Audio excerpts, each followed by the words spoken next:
All right, for more on this, we're being joined by Dr. Avner Cohen, Professor of Non-Proliferation and Terrorism Studies at the Middlesbury Institute, live from Monterey, California. Dr. Cohen, thank you so much for joining us. Always a pleasure speaking with you. First things first, of course, we've had, I've given this whole report about the capabilities of the Abraham Lincoln. It is a lot of military might.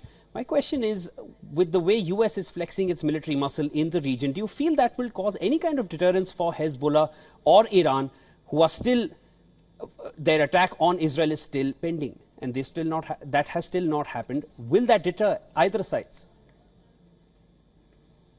Well, there is a great deal of uncertainty. So far, the threats from both Hezbollah and Iran were somewhat suspended, on hold, waiting for the results of the negotiations over the possible deal with Gaza. So everything was put aside to see what will happen.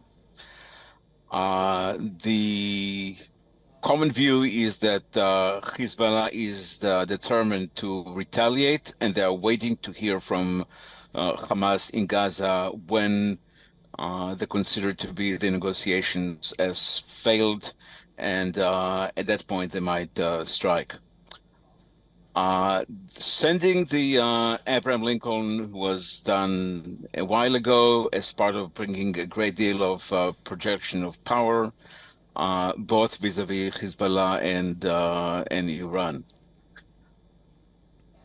I think it has some deterrent effect. I think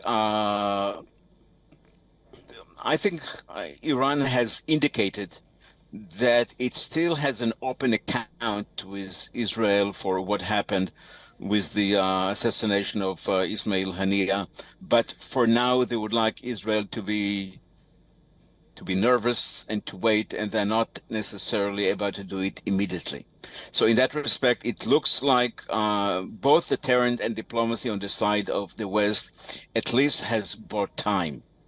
And it may go, the negotiation of the Hamas is on and off and on and off. Right now, it seems to be off. Maybe or maybe not will be some kind of meeting in Cairo over this weekend or early next week. So I think it works with Iran for the time being. Hezbollah is a little bit more catchy, a little bit more sensitive. Mm-hmm. It's an open question to what extent and when Hezbollah might retaliate. They make clear that they would retaliate. The exact time is still unknown. I hear you. Dr. Cohen, as you mentioned, the ceasefire deal, and the whole world is witnessing it, is waiting for it. It's been on and off and on and off, or rather it has never been on ever since November last year.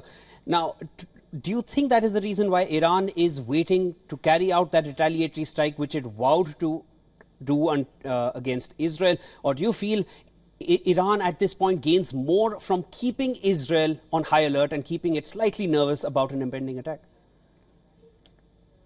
It's definitely the second. We do know that there was a strong diplomatic and deterrence pressure on Iran not to take action, especially now, and not to jeopardize the possibility of possible deal. As you know, towards last weekend, there was a sense in the air that deal is possibly being tailored, being worked out. Yes. Secretary of State Blinken gave apparently a wrong signal when he put himself very much the American compromise effort behind Israel, and the result is that Hamas and Egypt are not agreeing, and the whole thing seems to be failed. Part of it was a mistake on the side of the secretary. Hezbollah put itself very much as somewhat independent. I think they're still connected to the situation in Gaza, but they seem to be more committed to take action no matter what.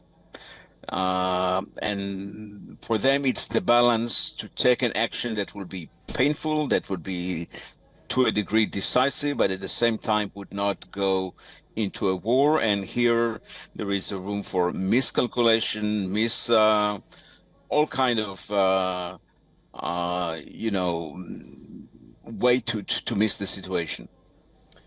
All right, Dr. Cohen, thank you so much for joining us, sharing all your thoughts and your understanding of the key issues at this point. Of course, Iran gains from keeping Israel slightly nervous at this point is what you're saying, but Hezbollah is more sensitive. I get your point, and we'll further discuss this with you as things develop further. That was Avner Cohen joining us from Montreal, California.